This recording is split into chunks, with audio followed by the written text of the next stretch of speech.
வேலூர் மாவட்டம் பொன்னம்பட்டியில் பாஸ்போர்ட் வழங்கச் சென்ற தன்னை மரத்தில் கட்டி வைத்து வாயில் மதுவை ஊற்றி தாக்கியதாக அஞ்சல் ஊழியர் மருத்துவமனையில் அனுமதிக்கப்பட்டார்.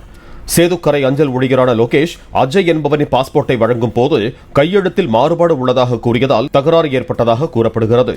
இந்நிலையில் அஞ்சல் ஊழியர் மதுபோதையில் தனது தாயின் துணியை பிடித்து இழுத்ததாக அஜய் தெரிவித்ததால் போலீசார் விசாரித்து வருகிறார்கள்.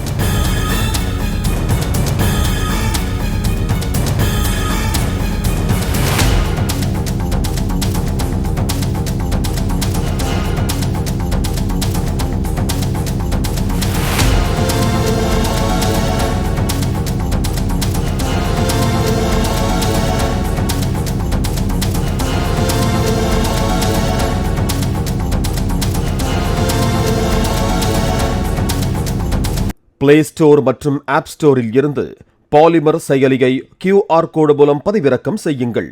செய்திகளை உடனுக்குடன் பெறுங்கள்.